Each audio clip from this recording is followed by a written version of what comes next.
If you look around, you'll see the world can be pretty smart. Okay, very smart. At Capella University, we think education should be smart too. That's why we're reshaping online learning with our FlexPath format. You can set your own deadlines, take classes at your own pace, even leverage your previous experience to move faster. So when it comes to earning your bachelor's degree, you know what kind of choice to make. A smart one. Visit capella.edu to learn more. Capella University. Don't just learn smarter.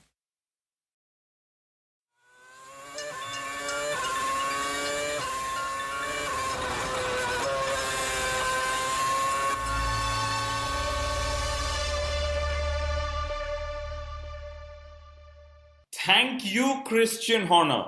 Your interesting statements have finally given us much needed dope for this week's episode of the Inside Line Formula One podcast. Before we proceed, here's a big welcome to all our listeners. We've loved your feedback on our video, and like everything else in Formula One, we promise to get better and better. Back to Christian Horner.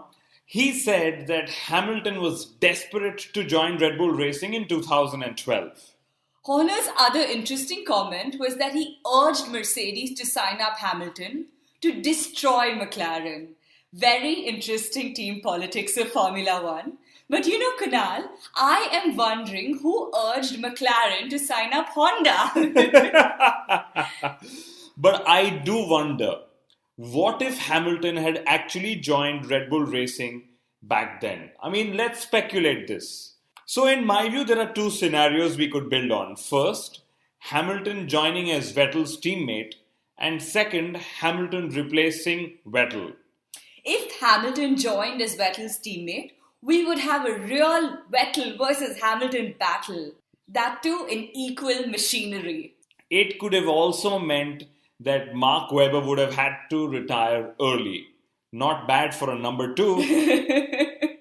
And while that championship battle would have been a very interesting one, I'm sure most of our listeners will believe that Hamilton would have won these contests against Vettel with much ease. That would also mean that Hamilton would have become a 3 times world champion much earlier than he finally did.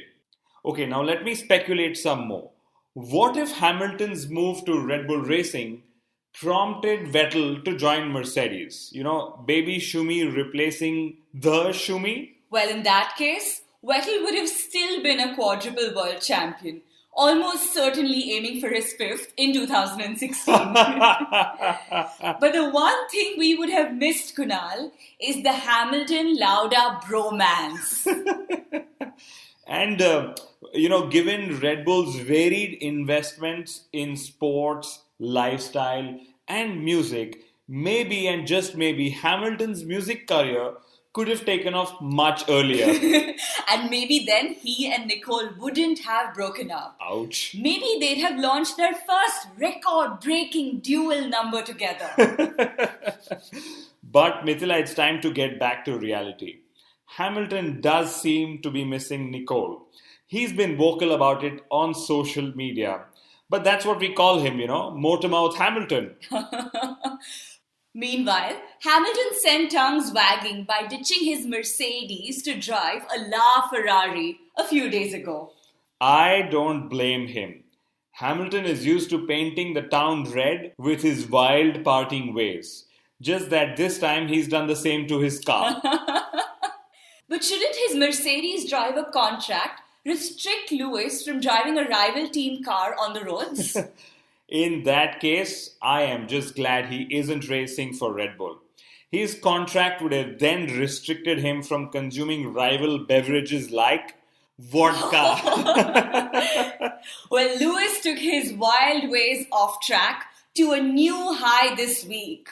Kunal, he posed with a tiger cub. And while Hamilton seems to be relaxing in the off-season, McLaren say that they worked through Christmas to better their car for 2016. Imagine working through the holidays for a season that won't offer too many holidays anyway. But we do believe that Fernando Alonso, he's had enough holidays in 2015. He drove the least number of laps all season. The other driver working hard through the break is Max Verstappen. He was busy driving a Red Bull racing car up the ski slopes. Red Bull's unique ways of promoting the sport is just what Formula One would have missed had they quit the sport. Thank you, Red Bull, for staying. Thank you. And Williams believe that Mercedes have chinks in their armor which can be exploited in 2016. Now, this comes from a team that has little armor in their chinks anyway. But they claim that the new Williams racing car for 2016 is the biggest evolution yet. I sure hope that they can back their package up with bold tyre strategy as well. Funnily enough, Valtteri Bottas said that he has had no preference regarding Williams, Ferrari, or wait for it, Mercedes. I am not surprised that he didn't add Mclaren to that list. Though I'm sure he grew up watching his fellow Finns winning races with Mclaren. He didn't include Red Bull Racing in this either. I guess that's because Finns prefer their vodka over everything else. I think we've had a little too much of vodka references of late. Or as Lewis Hamilton would say, we've had a lot of vodka. You know, our latest video episode, Vodka Shots on the Formula One podium, is ready for your viewing on our YouTube channel and the Facebook page. We've had a host of F1 talent signing up for Manor Racing in 2016. Kunal, I think they must be drunk. The team launched a new logo. They've in fact had a new team at the helm too. Trombasis, who was sacked by Ferrari in 2014, is their new chief aerodynamicist. I wonder how and why people would join Manor. After your stint with Force India, would you? Interesting question. The answer, I guess, is yes. You know, anything to stay in the world of Formula One. You never know if the team gets lucky and scores points. You never know if the team gets bought out by a manufacturer. You know, very few jobs offer as much respect and fun as the ones in Formula One.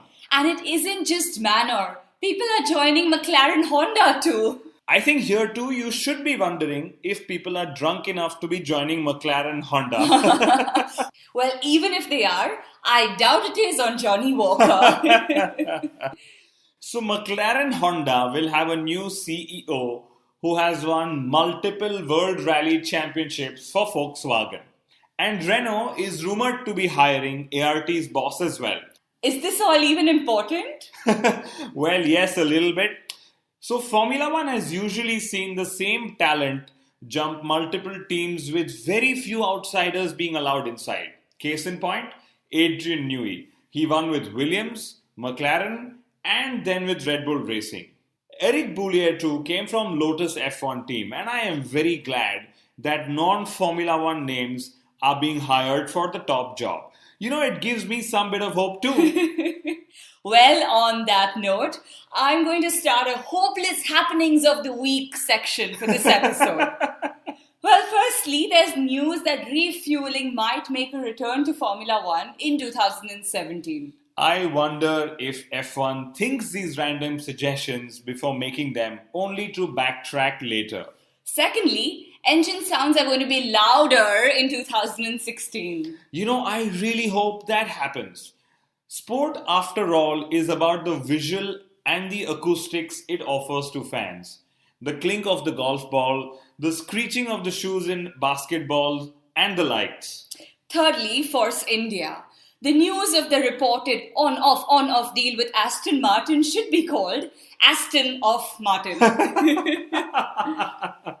Fourth, Hülkenberg and Perez. Will this or won't this be their breakthrough year?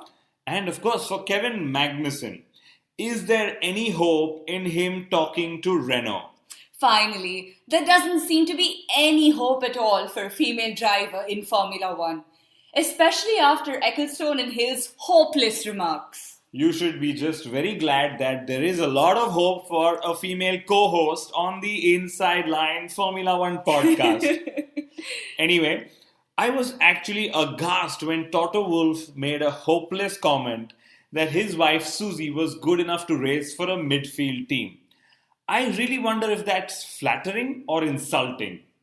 Well, before we sign off, a big thank you to the Pope.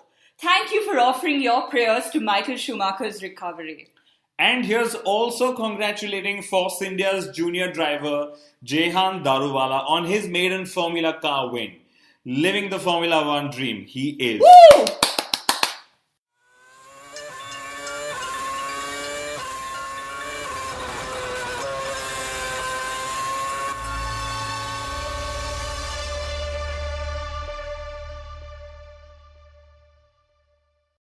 If you look around, you'll see the world can be pretty smart. Okay, very smart. At Capella University, we think education should be smart too. That's why we're reshaping online learning with our FlexPath format. You can set your own deadlines, take classes at your own pace, even leverage your previous experience to move faster. So when it comes to earning your bachelor's degree, you know what kind of choice to make. A smart one. Visit capella.edu to learn more. Capella University. Don't just learn, learn smarter.